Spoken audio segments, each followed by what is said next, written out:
Bienvenue dans cette nouvelle édition du QG Week-end. Au sommaire, accord de paix incertain au Mali. Ce dimanche, le gouvernement et 6 groupes armés ont paraphé le texte proposé par la médiation algérienne, mais la coordination des mouvements de l'Azawad a refusé de signer. Des responsables centrafricains s'engagent à faciliter la tenue d'élections libres et transparentes en 2015. Un accord a été signé dans ce sens à Rome, sous l'égide de la communauté Sant'Egidio, proche du Vatican. Et le FESPACO, le Festival panafricain du cinéma de Ouagadougou, a débuté au Burkina Faso.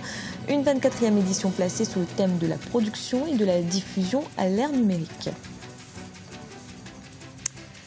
C'est une clôture des négociations en demi-teinte qui a eu lieu ce dimanche. L'accord de paix proposé par la médiation algérienne pour résoudre la crise malienne a été paraphé par le gouvernement ainsi que par 6 groupes armés.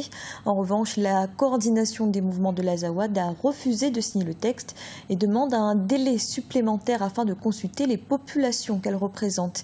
Écoutez Étienne Fakaba Sissoko, analyste politique.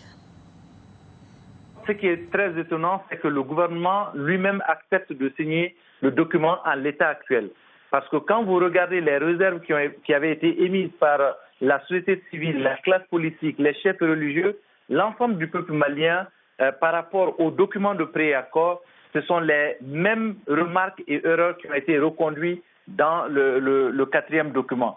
Donc, nous, on s'attendait à ce que les négociateurs reviennent à la base pour expliquer le document, expliquer le contenu du document, les améliorations qui ont été obtenues. Donc, le mouvement de libération de l'Azawad, pour moi, joue à un jeu qui est très dangereux à mon avis. Dangereux pour la paix, dangereux pour la stabilité, dangereux pour eux-mêmes. Parce qu'aujourd'hui, ils se mettent dans une position où ils se mettent à dos la communauté internationale, le peuple malien et même une partie de leur population qui aujourd'hui sont fatigués par cette guerre-là qui n'en finit pas, fatigués par les exactions qui n'en finissent pas. Et cela n'avantage ni eux-mêmes, ni les populations qu'ils sont, entre guillemets, censés défendre tous les jours.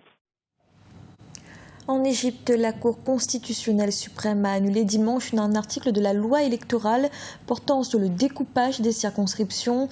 Une décision qui pourrait repousser la tenue des élections législatives prévues en mars et avril. Pour rappel, l'Égypte n'a plus de parlement depuis juin 2012, lorsque l'Assemblée a été dissoute par décision de justice.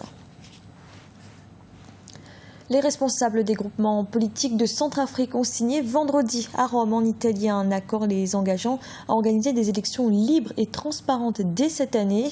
L'accord a été obtenu grâce à la médiation de la communauté Sant'Egidio de l'Église catholique Kélia Feto. Signature à Rome ce vendredi 27 février d'un accord par des politiciens centrafricains pour des élections libres.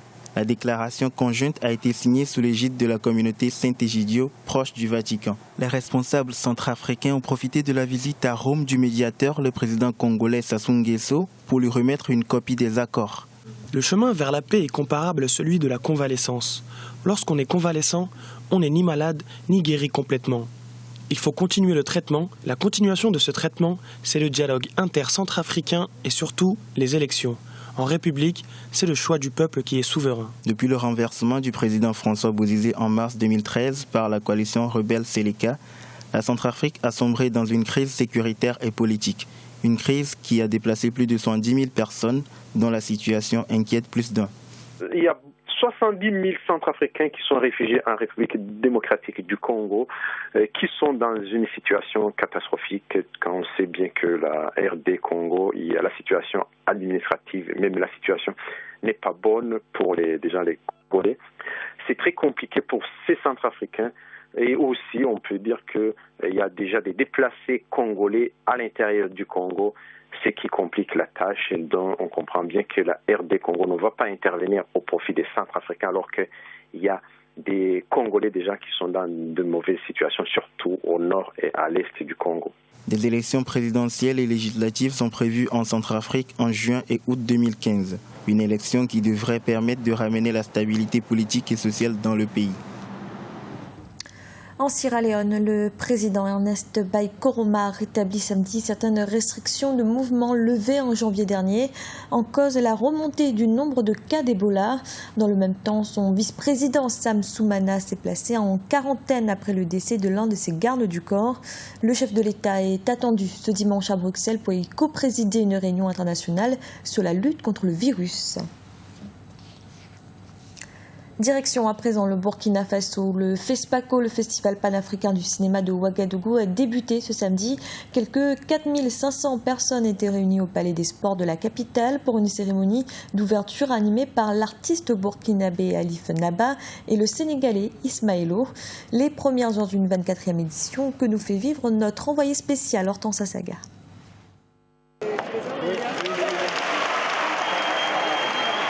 Ouagadougou est redevenue la capitale du 7e art à l'occasion de l'ouverture de la 24e édition du FESPACO, le festival du film panafricain. Une édition sobre qui a pour thème cinéma africain, production et distribution à l'ère du numérique. Un festival qui fait dans la sobriété, intervenant quelques mois seulement après les événements qu'a connus le Burkina Faso. C'est ce qu'ont rappelé les autorités présentes ici au Palais des Sports de Ouagadougou. Parmi les personnes présentes, le nombre public, bien sûr, les autorités, mais également un cinéaste dont le film est en compétition. Je vous propose de l'écouter. Le FESPACO pour nous, c'est notre Cannes, c'est notre Venise, c'est notre Sundance, c'est notre plus grand festival parce que c'est notre public qui est directement touché. Donc avoir son film au FESPACO pour moi, c'est un grand honneur. On a toujours des thèmes, mais on a du mal à bouger. Mais ça va, il faut des thèmes, il faut des réflexions, tout ça. Et heureusement, le numérique, je crois, donne un peu plus de facilité que la pellicule, il faut le reconnaître. Et maintenant, il faut qu'on s'organise en Afrique pour bouger un peu plus. Cette 24e édition du FESPACO fait donc la part belle aux professionnels du 7e art qui viennent d'Afrique, mais également du monde entier. Un festival qui va également accueillir de nombreux festivaliers. C'était le mot même du délégué général du FESPACO qui a incité donc les Burkinabés à envahir les salles de cinéma.